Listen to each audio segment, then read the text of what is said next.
Tunggu dulu. Sebelum lanjut, pastikan kalian menekan tombol subscribe dulu ya, biar kalian gak ketinggalan aksi-aksi seru Boruto. Cerita dimulai ketika Sasuke sedang memberi analisis tentang situasi pertarungan yang makin melebar. Ia berdiri tenang, memperhatikan pergerakan lawan dan menjelaskan kemungkinan langkah mereka satu persatu. Lalu Sasuke melompat ke atas Gudodama dengan menapakkan kakinya, dan ia terus naik menuju langit. Gerakannya tenang dan terkontrol, seperti seseorang yang sudah paham medan. Boruto menatap ke atas sambil mengikuti Sasuke, kemudian berkata dengan nada serius namun tenang, kita tidak boleh sampai meninggalkan planet ini. Kalau kita naik terlalu jauh dan ikut campur, itu bisa mengubah jalannya pertempuran. Jadi aku pikir yang terbaik sekarang adalah kita tetap menggantung di atas, menahan diri dari intervensi, dan mengamati setiap gerakan mereka dengan seksama supaya kita tahu kapan harus bertindak, kalau memang dibutuhkan. Ucapannya panjang, berisi alasan dan kekhawatiran sekaligus. Mendengar itu, Madara menoleh dan menjawab dengan nada yang menuntut penjelasan. Apakah maksudmu kita tidak akan ikut bertarung sama sekali? Aku tidak suka hanya menonton tanpa bertindak ketika ada ancaman seperti ini. Jelaskan padaku alasan mengapa kita harus menahan diri. Apakah ancamannya terlalu besar bagi kita? Atau ada aturan lain yang harus kita taati? Madara menutup kalimatnya sambil memandang ke medan pertempuran. Boruto menjawab lagi dengan lebih sabar. Tidak, bukan soal takut atau malas bertarung. Ini soal menghormati aturan yang dibuat oleh leluhur Momoshiki dan memahami relasi pribadi antara mereka. Kita akan menunggu arahan dari leluhur Momoshiki karena mereka memiliki alasan sendiri yang mungkin kita tidak pahami sepenuhnya. Jadi untuk saat ini, yang paling aman adalah tidak ikut campur dan hanya mengamati. Jawab Boruto panjang dan penuh alasan agar semua mengerti. Obito, yang juga berada di sana, mengangkat satu alis dan bertanya dengan suara datar, lalu kapan kita akan diberi kesempatan untuk berkontribusi dalam pertempuran? Kita bukan hanya penonton. Jika momen itu tiba, aku ingin tahu kriteria atau sinyal yang harus kita tunggu supaya kita bisa bertindak efektif tanpa merusak rencana. Ia menambahkan penjelasan tentang kesiapan mereka. Boruto menegaskan sekali lagi, kita tunggu arahan dari leluhur Momoshiki. Begitu ada perintah atau tanda secara eksplisit, kita akan ikut masuk. Sampai saat itu, kita berkewajiban menjaga jarak agar tidak mengganggu jalannya urusan mereka. Kalimat Boruto panjang dan berisi penegasan pada kebijakan yang dipilih. Beberapa saat kemudian Toneri, Himawari, Mitsuki, dan Kabuto tiba-tiba muncul dan ikut terbang menuju tempat Boruto dan yang lain berkumpul. Toneri bahkan merentangkan tangannya untuk membantu menarik Kazekagirasa dan Hidan naik ke langit, sehingga semua berada di ketinggian yang sama. Suasana menjadi lebih rapat karena semua shinobi yang hidup kini berkumpul bersama. Sasuke lalu membentuk Susanoo yang sempurna. Ia mengubah Susanoo itu menjadi semacam jembatan besar, permukaannya rata dan kuat sehingga setiap orang bisa duduk di atasnya untuk mengamati pertempuran di bawah. Toneri menempatkan Kazekagirasa dan Hidan dengan hati-hati di permukaan jembatan Susanoo milik Sasuke. Dengan demikian, akhirnya seluruh shinobi yang masih hidup berkumpul bersama di atas langit, duduk berjejer sambil memandang ke bawah. Naruto memecah keheningan dengan bertanya, akhirnya kita berkumpul. Tapi bagaimana kondisi Ka di desa Sunagakure? Aku ingin memastikan, apakah kondisi dia stabil setelah insiden itu, dan apakah ada hal yang perlu segera kita tangani di sana? Ia menambahkan kekhawatiran tentang keselamatan warga desa. Toneri menjawab sambil mengangguk, kondisi kode sudah kusegel menggunakan Ryugu. Namun Chot belum tewas. Aku memastikan segel itu menahan pergerakan sementara, tapi situasinya belum tuntas. Kita harus tetap waspada terhadap kemungkinan perubahan. Penjelasan Toneri jelas dan runtut. Mereka semua kemudian menunduk, menatap ke bawah. Di sana leluhur Momoshiki telah berubah wujud dan tengah menghadapi Shibai dan Dewa Otsutsuki. Hidan, yang berdiri tidak jauh, menggeleng pelan dan berujar dengan nada tegas, ini gila. Lawan kita sekarang bukan lagi sekadar shinobi biasa. Bentuk ini sudah melampaui ukuran pertempuran yang kita kenal selama ini. Kita harus hati-hati dalam menilai ancaman ini. Pernyataannya panjang dan menunjukkan kekagetan sekaligus peringatan. Boruto hanya menjawab singkat tapi jelas, untuk saat ini kita hanya bisa diam dan mengamati. Jika kita coba bertindak sembarangan sekarang, bisa jadi kita malah memperburuk keadaan. Kita harus menunggu tanda yang jelas untuk turun tangan. Ia menekankan kembali pentingnya menunggu. Adegan berpindah ke bawah. Shibai dan Dewa Otsutsuki sudah mengambil wujud sebenarnya. Leluhur Momoshiki berubah menjadi sosok jauh lebih besar, dengan tubuh yang dipenuhi garis-garis cakra mirip simbol. Garis-garis itu bukan sekadar tanda, mereka menunjukkan bahwa tubuhnya memiliki banyak sifat dan kemampuan yang berbeda dalam alam kehidupan. Ia juga membangkitkan Jogan berwarna biru, dengan tanduk kecil yang meruncing ke depan. Dewa Otsutsuki juga berubah, menampakkan mode cakra yang dahulu sempat disebut oleh Ishiki beberapa tahun lalu. Wujudnya mirip Dewa Otsutsuki lain yang kuat, 2 dojutsu yang berubah menjadi Jogan hitam, dan 6 ring sharingan muncul di dahinya. Perubahan keduanya membuat suasana semakin tegang. Leluhur Momoshiki berkata dengan suara berat tetapi jelas, "Aku pemilik Jogan Biru. Kekuatan itu belum sempurna, tapi ia milikku. Kalian berdua memegang Jogan hitam yang asalnya dari pencurian buah cakra.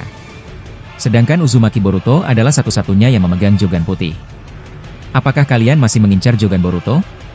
Beritahu aku, apakah semua ini benar hanya soal kepemilikan kekuatan?" Ucapannya panjang, penuh tantangan sekaligus penjelasan asal-usul. Dewa Otsutsuki menjawab dengan nada sinis, "Bukankah seluruh kehidupan berjuta-juta tahun ini hanya untuk menunggu munculnya Jogan milik Boruto?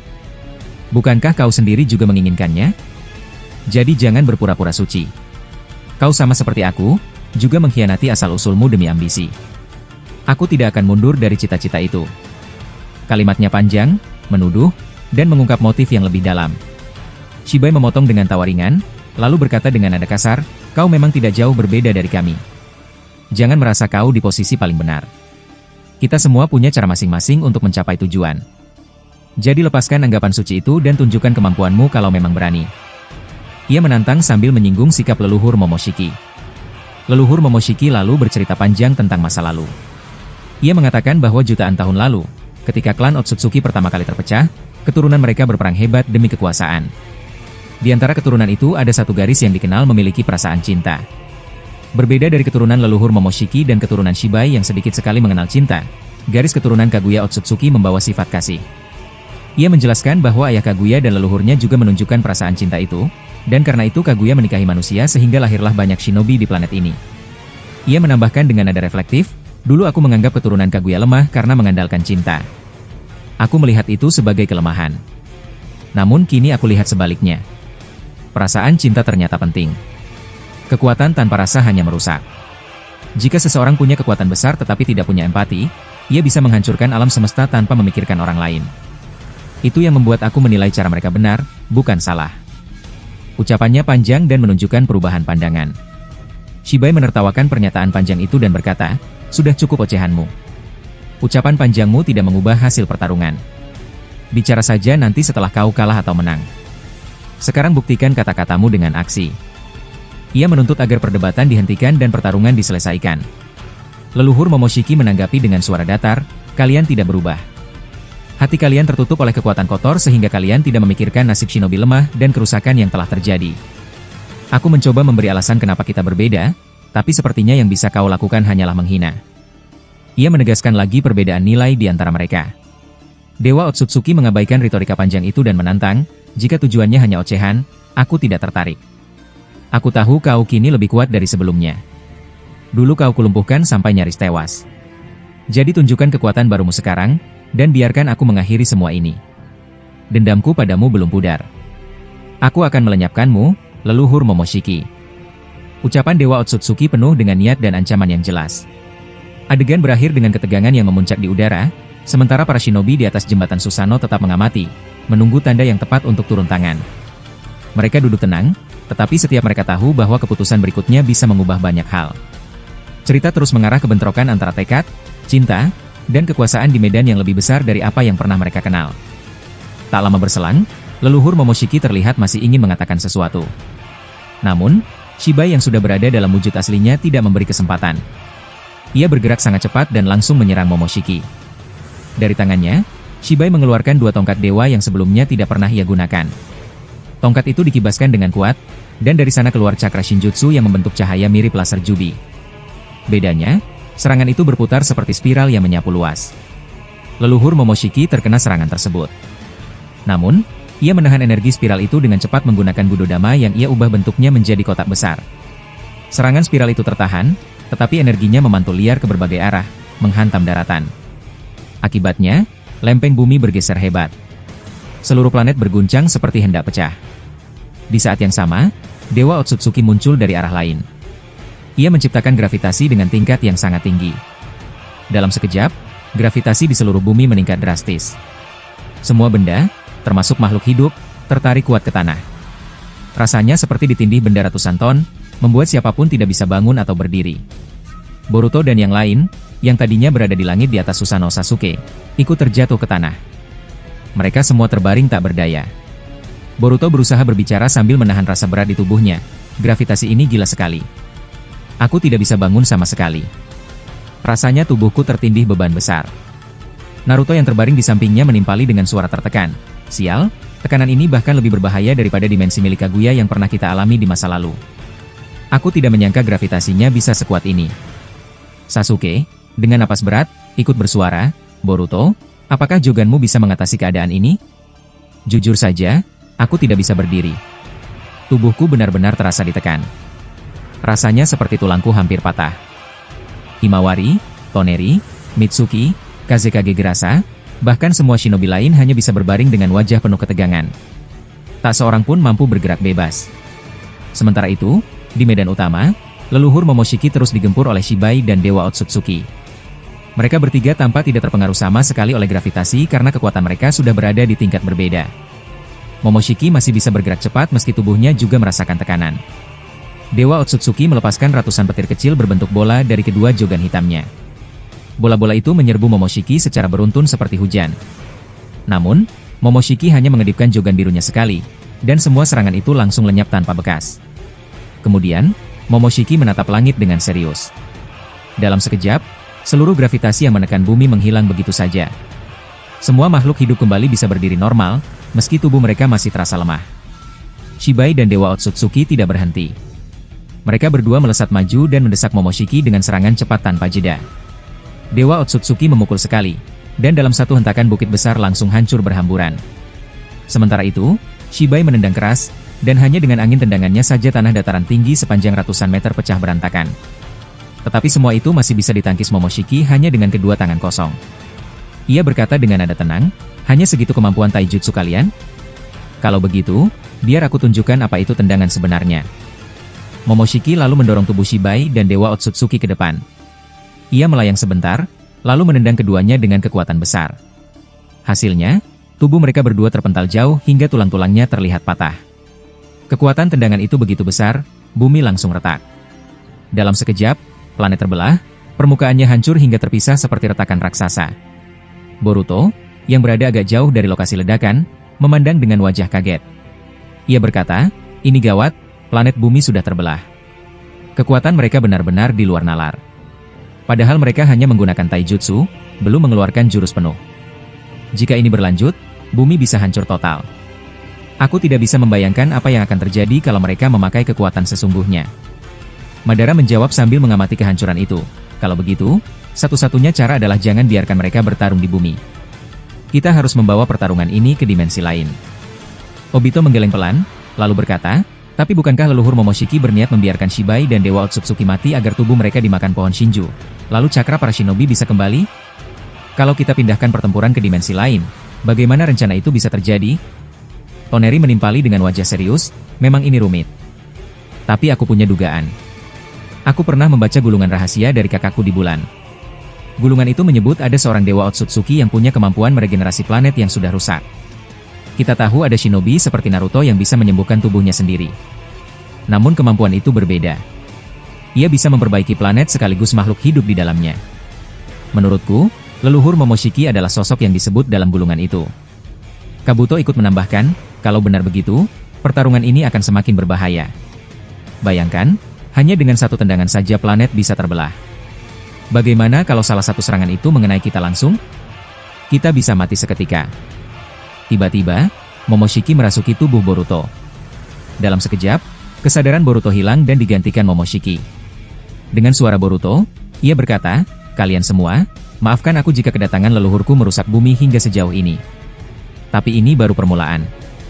Kekuatan leluhurku belum keluar sepenuhnya. Tendangan tadi hanyalah serangan biasa. Namun yang paling penting bukan soal kekuatannya, melainkan tentang kematian Shibai dan Dewa Otsutsuki yang akan segera terjadi. Sasuke menatapnya dengan ragu lalu bertanya panjang, apa kau bisa menjamin itu? Jujur saja, dari apa yang kulihat, kekuatan leluhurmu memang bisa menandingi mereka berdua. Tapi aku khawatir ada faktor lain yang tidak kita perkirakan. Bagaimana jika ada yang datang membantu Shibai atau Dewa Otsutsuki? Apakah kau yakin rencana itu akan tetap berjalan sesuai perkiraanmu? Momoshiki yang menguasai tubuh Boruto menjawab dengan tenang, itu memang menjadi kekhawatiran, Sasuke. Tapi kau tidak perlu takut. Leluhurku memiliki kemampuan untuk melihat masa depan dengan bebas. Ia tahu apa yang akan terjadi, kapanpun waktunya. Orochimaru yang sejak tadi memperhatikan akhirnya angkat bicara. Tunggu dulu. Aku masih belum paham. Siapa sebenarnya leluhurmu itu? Dari mana asalnya? Bagaimana bisa dia muncul tiba-tiba tanpa ada penjelasan yang jelas sebelumnya?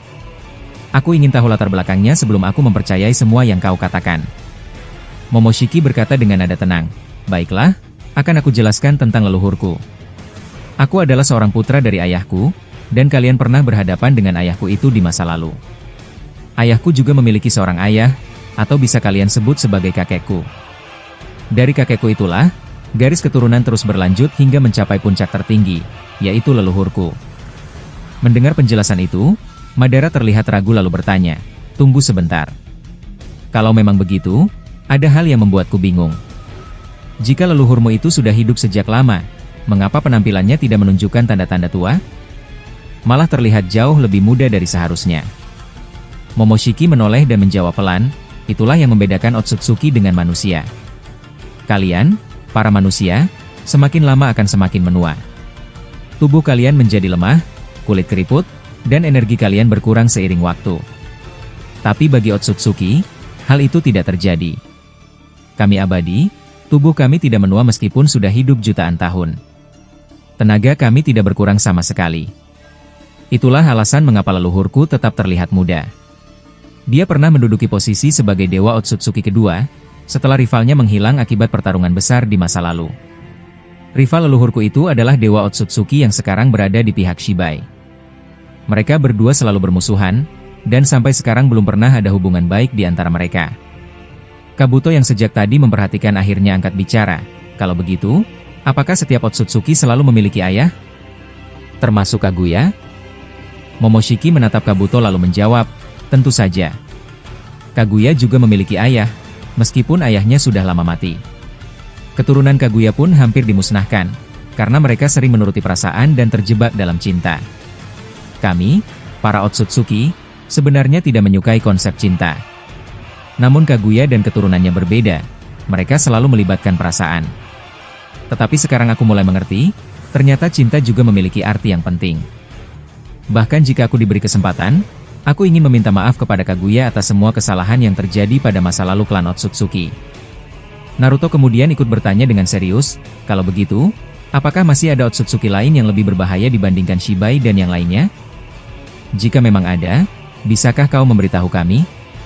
Momoshiki terdiam sejenak sebelum menjawab, jika kita berbicara soal jumlah Otsutsuki, maka jumlahnya tidak bisa dihitung. Terlalu banyak. Namun, jika pertanyaanmu tentang apakah ada yang jauh lebih kuat, jawabannya ada. Mereka sudah ribuan tahun menghilang, pergi entah kemana. Tapi yang jelas, banyak dari mereka kini mengincar Jigen milik Boruto.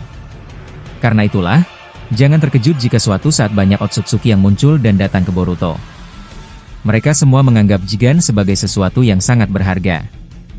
Naruto menunduk, lalu bergumam, kalau begitu, masa depan Boruto akan penuh dengan ancaman. Apakah pada akhirnya dia bisa selamat? Atau justru mati di tangan para Otsutsuki? Momoshiki tidak menjawab pertanyaan itu, hanya tersenyum samar. Setelah itu, ia mengeluarkan sebuah gulungan kertas pemanggil. Gulungan itu terbuka, menampilkan gambar-gambar wajah para dewa Otsutsuki dari masa lalu hingga sekarang. Perhatikan baik-baik, kata Momoshiki. Mereka ini adalah para dewa Otsutsuki terkuat. Meskipun sudah menghilang selama jutaan tahun, mereka sebenarnya belum mati. Mungkin mereka berada di dimensi lain yang jauh lebih tinggi, mungkin juga tidak. Tapi yang jelas, mereka masih ada. Mitsuki menatap gulungan itu dengan terkejut, lalu bertanya, apakah kau sungguh-sungguh? Kalau memang benar masih ada banyak dewa Otsutsuki, apakah mereka juga akan datang ke sini suatu saat nanti? Momoshiki menjawab dengan tenang, tidak semua dewa Otsutsuki memiliki cara yang sama. Ada yang seperti Shibai, memilih turun langsung untuk mencapai tujuannya. Tapi ada juga yang hanya memerintah dari balik bayangan, tidak pernah menunjukkan dirinya. Karena klan Otsutsuki sangat luas, maka jangan heran jika mereka akan terus muncul satu demi satu. Jumlah mereka memang sebanyak itu. Tiba-tiba, Momoshiki mengaktifkan Rinnegan di telapak tangan Boruto dan mengarahkannya pada Himawari. Ia menyerap sebagian cakra Kaguya yang ada dalam tubuh Himawari, lalu sedikit cakra dari 9 biju, kemudian menggabungkannya. Setelah itu, Ia juga menyerap cakra Naruto dan Sasuke. Keduanya merupakan pewaris cakra Indra dan Asura, atau lebih tepatnya cakra Hagoromo. Momoshiki masih menambahkan sedikit cakra dari Madara sebelum akhirnya semua cakra itu dikumpulkan dalam satu wadah. Naruto terkejut dan berteriak, "Momoshiki! Apa yang kau lakukan? Mengapa kau menyerap cakraku tanpa izin?" Momoshiki menoleh dan menjawab dengan singkat, "Diamlah, dan saksikan. Aku adalah keturunan murni para dewa Otsutsuki. Aku memiliki kekuatan Shinjutsu yang tidak dimiliki siapapun."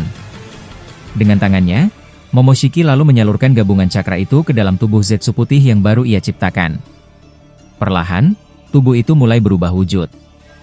Sosok yang sudah lama hilang kini kembali. Kaguya Otsutsuki bangkit dengan tubuh yang utuh. Momoshiki tersenyum tipis dan berkata, "Kalian, para shinobi, bisa menghidupkan orang dengan Edo Tensei. Maka aku pun bisa melakukannya, tapi dengan cara yang berbeda."